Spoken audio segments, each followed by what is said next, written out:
ये तो हो गया, मुझे लग रहा है कि अब थोड़ा बहुत आपको यूपीएससी का आप लोग के जो सवाल थे उसका जवाब मिल गया होगा। अब थोड़ा सा हम जमुई से सेगमेंट से जोड़ देते हैं इसको कि सर जब आपका फर्स्ट पोस्टिंग, मतलब जब जमुई को पता चला तो आप क्या जमुई के बारे में क्या आइडिया था आपको? जमुई के बारे में बहुत ज़्यादा आइडिया नहीं था, बट सुन रखा था, क्योंकि जो मेरी ट्रेनिंग हुई थी वो बेतिया में हुई थी। अच्छा। तो बेतिया के जो एसपी थे यहाँ भी वो सर एसपी रह चुके थे, उनकी पहली पोस्टिंग थी जैनकांत सर। अच्छा। तो एक फेयर आइडिया था जमुई के बारे में। तो और सर से जब बात हुई तो काफ़ी डिटेल में पता चला कि जमुई के क्या ज्योग्राफी है, क्या यहाँ पे सोशल बिल्डअप है। तो बहुत खुशी हुआ कि शिवहर में एसडीएम था, वहाँ से जमुई में आना एक बहुत उसके कंपैरिजन में बड़े ज़िला में आना, तो कहीं ना कहीं एक चैलेंज तो था कि इसमें कैसे परफॉर्म करेंगे, क्योंकि एसडीएमशिप में रोल जो होता है वो कम्प्लीटली अलग होता है और बीइंग डीडीसी में कम्प्लीटली अलग जॉब प्रोफाइल होती है। तो बहुत अच्छा लगा था और ये था कि हम वहाँ जाएंगे तो बेहतर करेंगे और कोशिश कर रहे हैं बेहतर करने की। तो अभी तक का एक्सपीरियंस कैसा रहा है जमुई में, मतलब इतने? जमुई में सबसे अच्छी बात क्या है कि यहाँ पे वर्क कल्चर बहुत अच्छा है और जो पब्लिक का जो सपोर्ट है, कहीं भी आप कोई काम कराने जाते हैं तो निगेटिविटी नहीं है। कहने का मतलब है कि लोग रिसेप्टिव हैं किसी चेंज के लिए, तो ये बहुत अच्छी बात होती है किसी जगह के लिए अगर आप काम करना चाहते हैं तो। जैसे कि मान लीजिए कोई भी हम प्रोग्राम लॉन्च करते हैं या जाते हैं तो वहाँ के लोगों से बात करने पे लोगों में ये होता है कि हाँ इसको किया जाए, ये बहुत अच्छा है यहाँ पे। तो उस पॉइंट ऑफ व्यू से यहाँ पे बहुत अच्छा है और लोगों का भी सपोर्ट यहाँ पे बहुत मिल रहा है। तो चलिए आप लोग इसी तरह सर को सपोर्ट करते रहिए। और सर यहाँ पे अभी कुछ प्रोग्राम तो बहुत सारे चल रहे हैं, तो अभी सबसे बेस्ट प्रोग्राम मतलब अगर देखा जाए तो जिस पे काम अच्छा हुआ है? जहाँ तक मेरे कार्यालय की बात है तो ओवरऑल काम जो हम लोग का होता है मनरेगा में होता है और आवास योजना में होता है, इसके साथ साथ स्वच्छता में होता है। तो जैसा कि आप सभी को मालूम होगा कि बिहार के अंदर मनरेगा में बहुत अच्छे अच्छे काम हुआ है। बिहार सरकार ने जल जीवन हरियाली जब लॉन्च किया तो जल जीवन हरियाली में जो मैक्सिमम काम होता है हमारा मनरेगा के थ्रू ही होता है। तो चूँकि ये जो क्षेत्र है थोड़ा सूखा क्षेत्र भी है और पानी की समस्या भी होती है, तो हम लोगों ने बहुत सारे पायलट प्रोजेक्ट्स पे बहुत सारी योजनाएं ली हैं, जिसमें हम जो है वाटर सेल्फ डेवलपमेंट का ओवरऑल हम लोग प्रोजेक्ट ले रहे हैं। जैसे कि आप झाझा से झाझा से आप जाते हैं सोनो की तरफ, तो वहाँ पे एक पंच पहाड़ी है। तो पंच पहाड़ी के पास उसमें क्या है कि हम लोग उसको पर्यटन स्थल भी डेवलप कर सकते हैं और साथ साथ में जो है वहाँ पे एक वाटर शेड डेवलप करके हम लोग डेवलप कर रहे हैं। तो वो 7 से 8 महीने का प्रोजेक्ट है। अगर वो डेवलप हो जाएगा तो मुझे लगता है कि लगभग 32-34 एकड़ की ज़मीन है, जगह है, जहाँ पे बहुत ही खूबसूरत पानी का हमारा कंजर्वेशन भी होगा और एक बेहतर पर्यटन स्थल भी हमारा डेवलप होगा। अभी रिसेंटली हम लोग पंच पहाड़ी गए थे, तो देखा आपको देखा वहाँ पे जो बहुत अच्छा एक बन सकता है, वो अच्छा एक स्कोप बन सकता है। और क्या है कि वो एरिया को आप एज ए डेवलप पार्क की तरफ भी, इको पार्क की तरफ, छोटा पार्क की तरफ भी डेवलप किया जा सकता है। तो हम लोग का यही है कि बेसिकली मनरेगा का सबसे अच्छी चीज़ क्या है कि इसमें कन्वर्जेंस का स्कोप बहुत है। आप बहुत सारे स्कीम्स को कन्वर्ज करके सिंगल में कर सकते हैं, तो वही कन्वर्जेंस अप्रोच से हम लोग इसको डेवलप करने की कोशिश कर रहे हैं। इसके अलावा हम लोग 3-4 चीज़ और कर रहे हैं। जैसे कि स्वच्छता में आप लोग पता होगा कि सॉलिड लिक्विड वेस्ट मैनेजमेंट हम लोगों का फेज़ 2 में प्लान है। फेज़ 1 में शौचालय बनाने का था, जो यहाँ पे ऑलरेडी सभी लोग आच्छादित हैं, कुछ लोग बचे हुए बना लेंगे इन ड्यू कोर्स। तो सॉलिड लिक्विड वेस्ट मैनेजमेंट में हम लोग यहाँ पे जमुई में एक पंचायत को हम लोगों ने अडॉप्ट किया है और उसमें यही है कि सेग्रीगेशन हम लोग एक चैम्बर बना रहे हैं। उसके बाद सेग्रीगेशन के बाद जो भी हमारे मटेरियल निकलेगा बाहर, तो उसको हम लोग डिकम्पोज करने के लिए अलग से प्लांट बना रहे हैं। और साथ में जो प्लास्टिक होगा, प्लास्टिक को रीयूज़ करने के लिए या तो रोड में या तो फिर पेवर ब्लॉक में, तो ये पूरा हम लोग मशीन वहाँ पे लगा रहे हैं और साथ साथ जो है लोगों को ट्रेनिंग देंगे हम। तो एक ये हो गया हम लोगों का सॉलिड वेस्ट के लिए। लिक्विड वेस्ट के लिए जो सीवेज आता है, तो हम लोग एक सीवेज ट्रीटमेंट प्लांट बना रहे हैं वहाँ पे। तो ये भी एक पायलट बेसिस पे है, क्योंकि SLWM में हम लोगों को भी डायरेक्शन आने में टाइम है, तो हम लोग सोच रहे हैं कि एटलीस्ट डिस्ट्रिक्ट में एक बना हो ताकि दूसरे पंचायत में इसको रेप्लिकेट करने में आसानी हो। तो वो अभी ऐसा प्रोग्राम जिसपे कि बहुत कम काम हुआ है, थोड़ा और करने की ज़रूरत है आपके ऑफिस के रिलेटेड, जिसमें भी थोड़ा काम कम हुआ है? और इसमें हम लोग का अभी आवास योजना में हम लोग का थोड़ा सा प्रतिशत कम है और उसमें हम लोग काफ़ी लगे हुए हैं। पिछले 2 महीना में हम लोग को लगभग 7000 घर कंप्लीट किए हैं, जो कि पहले बहुत ही पीछे था। और हम लोग के जमुई ज़िला में हम लोग सिर्फ 15,000 आवास अपूर्ण रहा है, मतलब बचा हुआ है पिछले 3 साल को मिला करके, वो भी लगता है कि अगले 1.5 महीना में हम लोग कंप्लीट कर लेंगे उसको। आवास योजना से बहुत रिलेटेड आता है कि ये हो रहा है, प्रॉब्लम हो रहा है, कोई दे नहीं रहा है पैसे देने के पहले, ये सब डिमांड। आवास योजना में देखिए, कोई भी ये सब स्कीम जो होता है उसमें लाभों को खुद बनाना होता है। तो आप सोशियो इकोनॉमिक कंडीशन देखेंगे तो होता क्या है कि मान लीजिए कोई लाभुक है तो उनको फर्स्ट किस्त दिया गया, तो इसको पैसे 3 किस्त में दी जाती है।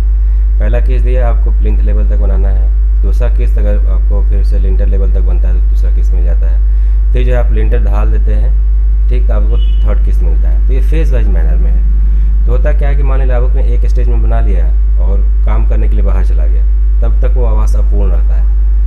मान लीजिए सेकेंड ले लिया, फिर वो बाहर चला गया तो अपूर्ण हो गया। या फिर हो सकता है उसके घर में कोई काम पड़ जाता है, वैसा इकोनॉमिक कंडीशन नहीं है, तो वो पैसे को कहीं और भी इस्तेमाल कर लेता है। तो due to lack of money भी जो है कभी कभी वो नहीं बना पाते हैं। या हो सकता है कि उनके घर में 4 भाई हैं तो घर उसी हिसाब से बड़ा बनाने की कोशिश करते हैं। तो सरकार का जो पैसा है वो आपको 1,55,000 ही है मजदूरी को लगा करके। हम लोग मजदूरी भी देते हैं 93 डेज़ का, ताकि वो जो काम कर रहे हैं वही बाधित ना हो, उसका पैसा उनको मिल जाए। तो ये सब कारण हैं जिसके वजह से जो है आवास पूर्ण होने में समय लगता है। कुछ कुछ शिकायतें होती हैं जिसको हम लोग पर्सनल बेसिस पे जो है उसको फॉलो अप करते हैं, जो भी कल्प्रिट होता है उसको हम लोग कार्रवाई करते हैं। इसमें कोई मतलब टॉलरेंस नहीं है, एकदम 0 टॉलरेंस है इस पे।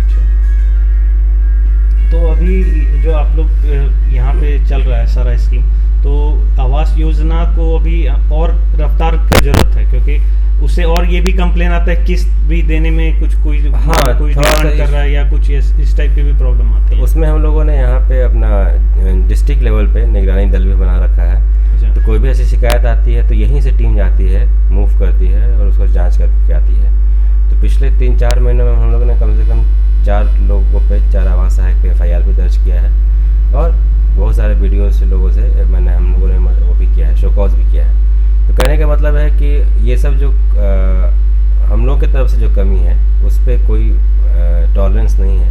जो भी कल्प्रिट रहेगा उस पर हम लोग कार्रवाई करते हैं। और सर अभी जैसे कोरोना का प्रॉब्लम चल रहा है तो बहुत सारे लोग अभी मतलब मजदूर लोग वापस आ रहे हैं और ये सब, तो ये सब तैयारियां अभी इस हम लोग को साइड कैसा, जमुई में कैसा हो रहा है? कोरोना का तो प्रकोप फिर से बढ़ रहा है, तो सभी लोगों से मेरा अपील रहेगा क्योंकि जब तक हम आप सतर्क नहीं रहेंगे, अपना खुद से सचेतना होकर के चीज़ों को पालन नहीं करेंगे, तो एट द एंड जो है हेल्थ प्रभावित हम ही को करेगा, आपको करेगा, जो लोग हैं उनको करेगा।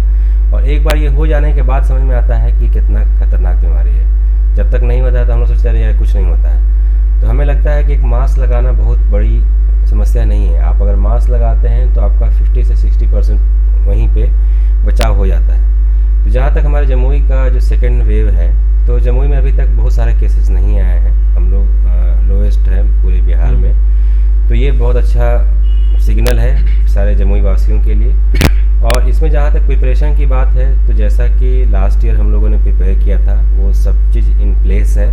इस जस्ट के अगर हम लोगों को संख्या बढ़ता है तो हम उन सभी चीज़ों को फिर से हम लोग एक्टिवेट कर देंगे जो लास्ट ईयर हम लोगों ने कर रखा था। तो इसमें किसी को घबराने की ज़रूरत नहीं है, लेकिन हाँ अपने स्तर से सतर्कता जरूर बरतिए। और आपको मालूम होगा कि वैक्सीनेशन भी हमारा अभी चल ही रहा है, तो जिसका अभी वो आ रहा है, नंबर आ रहा है, तो आप जाके ज़रूर लें। और जैसे कि आप देखेंगे कुछ दिन पहले हम लोगों को मोबिलाइज़ करने की ज़रूरत पड़ रही थी वैक्सीन के लिए, ठीक है ना, लेकिन अब जो है जैसे जैसे लोगों में सतर्कता आ रही है, लोग खुद आ रहे हैं। तो ये बहुत अच्छी बात है कि लोग खुद आकर के जो है वैक्सीन करवा रहे हैं। तो अब लास्ट हम फेवरेट सर से पूछते हैं, तो सर मूवीज़ आप देखना पसंद करते हैं कि? हाँ, कोरोना के बाद तो मूवी कम हो गया है, क्योंकि हाँ ऐसे मूवी का मुझे बहुत शौक है।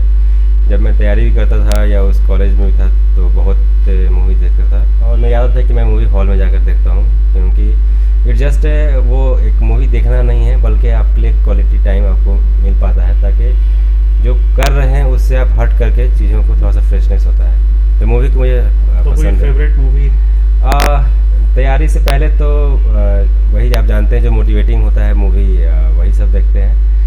तो मूवी के नाम पे अगर देखेंगे तो एक गंगा जल मूवी आई थी, जिसमें सिस्टम को कैसे सही किया जा सकता है विद इन रूल रह करके, उसमें आप देख सकते हैं। और दूसरी एक संघाई मूवी आई थी जो कि IAS के ऊपर थी, तो उसमें भी जो है दिखाया कि कैसे इंटीग्रिटी और ऑनेस्टी से जो है आप बेहतर तरीके से कर सकते हैं। तो इसके अलावा सोशल मूवीज़ मुझे पसंद है, जिसमें एक सोशल मैसेज हो।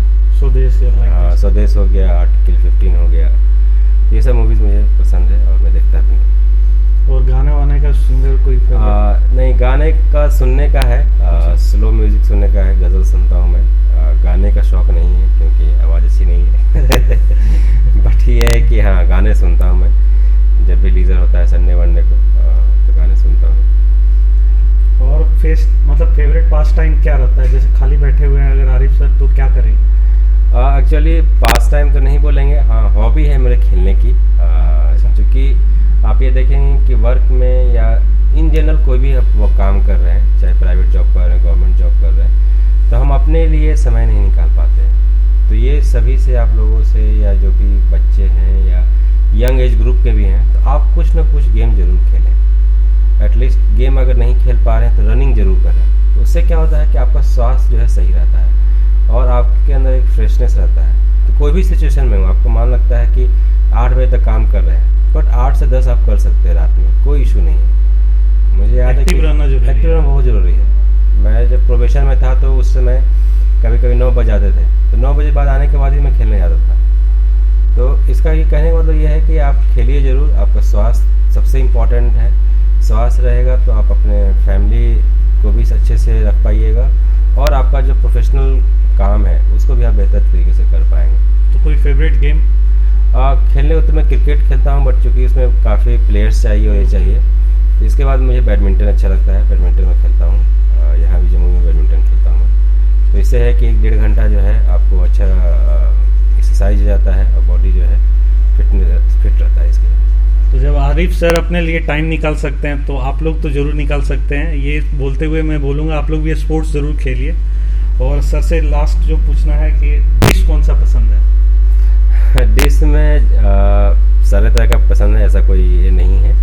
हाँ, वेज और नॉन वेज दोनों कॉम्बिनेशन मुझे पसंद है। फेवरेट डिश जो पूरा अच्छा लगता है? फेवरेट डिश है एज इट इज़ बोलेंगे तो बिरयानी अच्छा लगता है मुझे। बट हाँ, ये है कि कोई ये नहीं कि आप ये नहीं खाते या वो नहीं खाते, मेरे लिए सब कुछ बराबर है। मैं हर चीज़ खाता हूँ सेम इससे। हाँ, लेकिन पसंद की बात अगर कहेंगे तो बिरयानी मुझे ज़्यादा पसंद है। चलिए लास्ट सवाल मैं ले लेता हूँ। ये मेरा सवाल रहेगा कि सर यूपीएससी की तैयारी करना टफ है या फिर यूपीएससी से एक बार सेलेक्ट होकर के आप जो पोस्ट आ जाते हैं डिफरेंट पोस्ट पे, वहाँ पे जिम्मेदारियाँ ज़्यादा कठिन है? जो यूपीएससी का ये है वो एक आपका जस्ट प्रिपरेशन है एक लार्जर काम के लिए। जब आते हैं आप चुन करके यहाँ पे, तो वो एक जैसे स्टार्टिंग है, पॉइंट है। Now the real work starts. तो मुझे लगता है कि आप जो तैयारी करते हैं, तो जिस मोटिव से तैयारी कर रहे हैं, जिस एसेंस से तैयारी कर रहे हैं या जिस सोच से तैयारी कर रहे हैं, उसको कैरी करना इस जॉब में बहुत ज़रूरी है। हम आप देखते हैं बहुत सारे न्यूज़ आता है कि यहाँ पे ये प्रॉब्लम हो गया, ये ऑफिसर के साथ ये हो गया।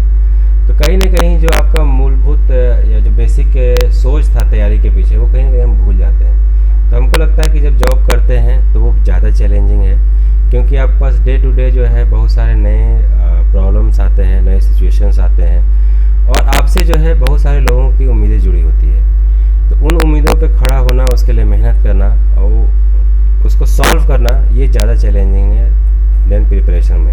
क्योंकि प्रिपरेशन में हम लोग सिर्फ एक सिंगल डायमेंशन जो है तैयारी करते हैं, जो सामने सब्जेक्ट्स है उस पर हम पढ़ते हैं और उसी को लिख करके हम लोग पास होते हैं। लेकिन यहाँ पे क्या है कि कोई रिटन रूल्स है, लेकिन आपको कैसे उस चीज़ को प्रैक्टिकली सॉल्व करना है, ये आपको over the period of time ही समझ में आता है। कहीं पे आप फेल भी करेंगे, कहीं पे आप बहुत अच्छा भी करेंगे। तो ये ज़्यादा चैलेंजिंग है और मुझे लगता है कि सभी ऑफिसर्स में ये क्वालिटी धीरे धीरे और अच्छा होता जाता है, क्योंकि आप डेली इतने लोगों से मिलते हैं, सीखते हैं उनसे, तो आप जो है चीज़ों को अच्छे से हैंडल करना जान जाते हैं और कैसे आप लोगों को वो फ़ायदा पहुंचा सकते हैं जो इसके लिए वो आपके पास आया है।